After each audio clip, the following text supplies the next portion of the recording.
Hi guys, welcome. My name is Cici and I'm here in my garden. I'm going to show you some tricks with John. Hi John. Hey. If in case that you have birds, squirrels, rats, and rabbits. Okay, this is the first one. Anything that you can get from the store and it's shiny, you can see that, it's really scary for the birds. The second trick that we're using to protect our fruit is the use of these bags.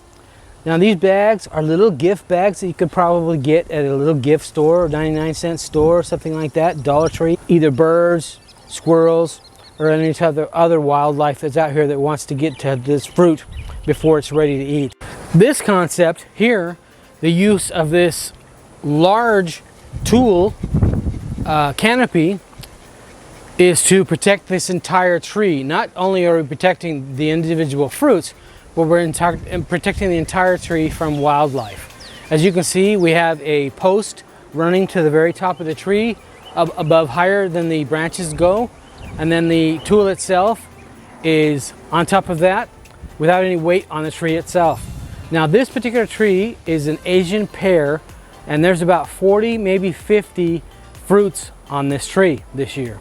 And this is a very sweet, delicious fruit that we enjoy.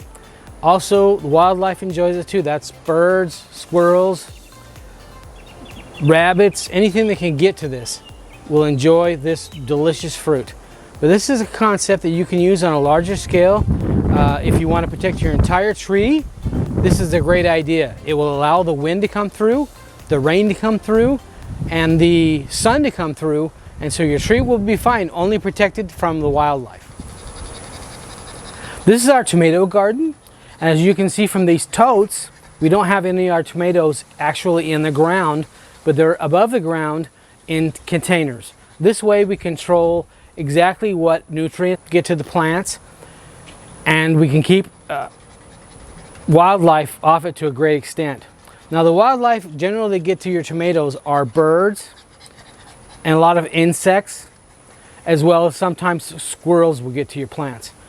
Now you can use the tool like we did with the trees on these, or we're using a non-lethal owl.